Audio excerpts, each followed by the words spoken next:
Tunggangi ombak dua, man for himself is nothing. Melelahkan memang menjadi self-employed itu ya, Mas? Saya sudah menjadi pengusaha 8 tahun, namun pendapatan saya masih sama saja dengan mereka yang bekerja sebagai pegawai atau profesional. Kalimat ini saya dengar dalam pertemuan tidak sengaja kemarin siang selagi menunggu di lobi hotel di Bilangan, Jakarta Selatan. Kebetulan saya kemarin ada janji ketemu dengan pejabat birokrat ESDM yang juga teman kampus dulu, bidang kami beda, bahkan tidak beririsan, jadi pertemuan ini hanya pertemuan silaturahmi biasa. Salah satunya adalah karena sudah tahun tidak bersua, janjian di hotel baru di ujung Jalan Senayan ini malah mempertemukan saya dengan seorang pengusaha training provider, atau lebih dikenal dengan seorang trainer untuk korporasi. Dia kenalan lama saya. Selagi menunggu sahabat ESDM tersebut, sang trainer memberi statement di atas, itu bukan kalimat ujuk-ujuk, dia berkata begitu tentunya, kami sudah saling sapa dan menanyakan kabar, serta gambaran perjalanan singkat kami berdua selama tidak bertemu 1-2 tahun terakhir. Saya menjawab, waduh saya nggak bisa komentar banyak ya Mas. Memang bisnis pelatihan lagi turun ya Mas? Dia lantas menjawab, bukan, bahkan sebaliknya, bisnis pelatihan stabil dan statistiknya naik. Hanya saja itu loh Mas, kompetitor itu menjual produk sejenis dengan saya saat ini menjadi banyak, hanya beda judul saja. Isi di kelas atau dalam workshopnya sama ilmunya. Kami ini seakan-akan menjual satu ilmu tinggal ditambah dan dikurangi.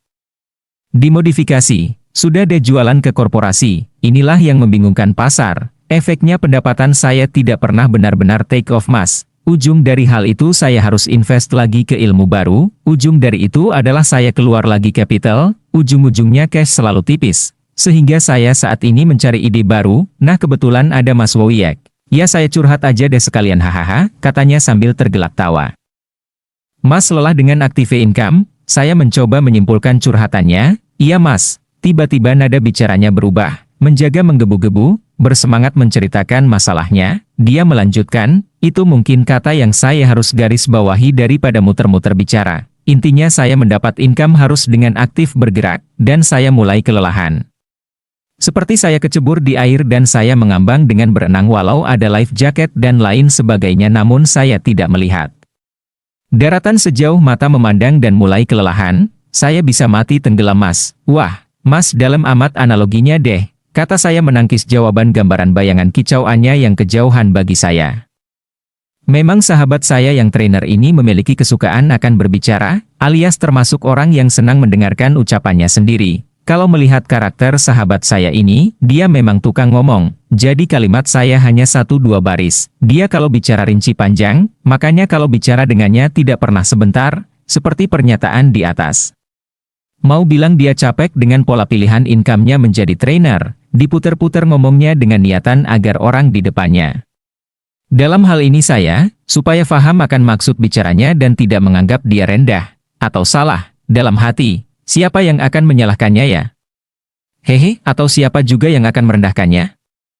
Tapi, membenarkan pilihannya itu tidak tepat juga, bener loh. Kalau saya membenarkan dirinya artinya menyetujui apa yang dilakukannya, dia tidak akan berubah. Dia akan terus kelelahan dan menjadi fatigue. Pilihan saya, tidak membenarkan dan tidak menyalahkan. Pada dasarnya manusia itu makhluk super. Manusia itu co-creator to God, wakil pencipta. Di antara miliaran spesies Homo sapien manusia itu yang paling memiliki kedaulatan tertinggi. Melihat manusia artinya melihat spesies yang istimewa, demi God, setengah Tuhan, percayalah.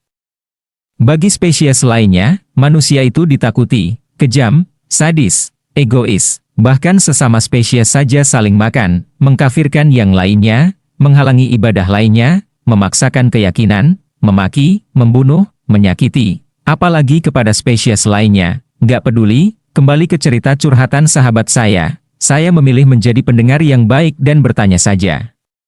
Saya yakin dia tahu apa solusi dirinya. Saya bertanya, Mas, tahu tren diri milik Mas? Tren apa Mas Woyek? Dia balik bertanya.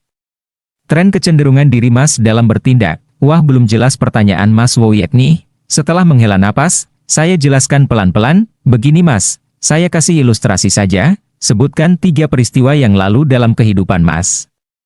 Yang paling krisis, paling berat, misalnya pernah di PHK, pernah bangkrut, pernah ditipu, pernah ditinggal orang yang menjadi penyokong Anda, misalnya ayah Anda. Apapun krisis yang pernah terjadi dalam kehidupan Mas. 0 Oke, paham saya. Saya ambil kertas sebentar. Boleh saya coret-coret ya, Mas? Oh monggo. Saya jawab cepat. Dia menunduk dan menulis dengan cepat ketiga hal tersebut. Terus Mas, tanya dia kepada saya lagi. Nah, sekarang coba ingat-ingat apa solusi dan tindakan Mas ambil saat itu? Ada apa hasilnya? Dia membayangkan masa lalunya tersebut, melihat matanya yang menunduk ke arah sisi kiri tubuhnya. Semua sahabat pasti tahu arti bahasa tubuh tersebut. Yaitu dia lagi, memorizing, mengingat peristiwanya, dan di kondisi ini kita sebaiknya tidak komentar, diam, kemudian tanpa suara dia menatap saya, matanya menunjukkan dia memerlukan data tambahan, dan saya komentar, dalam menemukan masalah sebelum Mas bertindak di masa lalu apa kebiasaannya. Mas menunjukkan kesalahan kepada sekitar, teman Mas, pemerintah, harga, dan lain sebagainya, dan dalam bertindak, Mas pasti sesuai dengan analisa Mas akan akar masalah, dan hasil dari tindakan Mas lakukan dulu adalah trennya Mas, kecenderungannya Mas. Apakah hasilnya? Belangsak di kemudiannya, atau hasilnya biasa saja, atau hasil keputusan tindakan tersebut cemerlang, glory, saya nggak tahu Mas, tapi itu, trennya Mas. Dalam tren tadi inilah yang menentukan cara Mas melihat kasus barusan yang Mas curhatkan ke saya. Maaf loh Mas, saya nggak menggurui. Anda trainer, Anda punya banyak ilmu.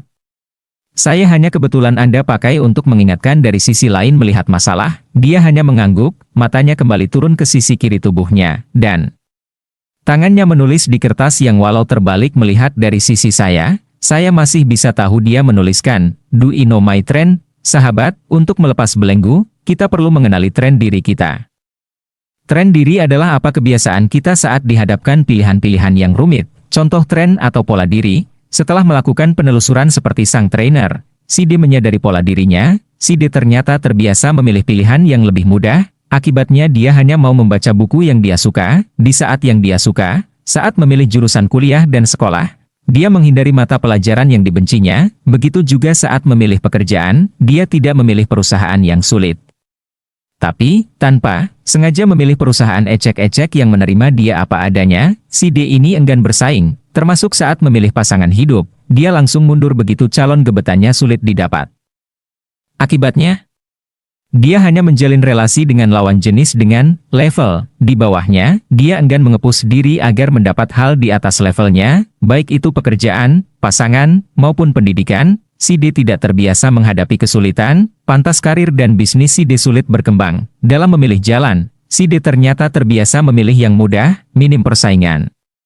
Bukan karena dia cerdas, tapi karena dia malas meningkatkan kapasitas, meski sudah kepala 3, dia masih punya mental manja. Saat dihadapkan situasi krisis, dia melihat pola.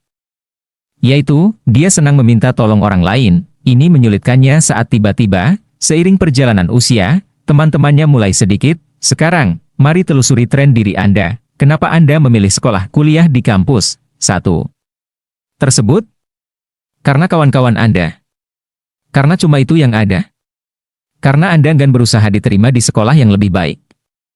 Kenapa Anda memilih pasangan? Karena dia tipe 2 yang bisa memacu Anda keluar dari zona nyaman. Atau sebaliknya, dengannya Anda merasa tidak perlu memperbaiki diri lagi. Kenapa Anda bertahan di profesi ini?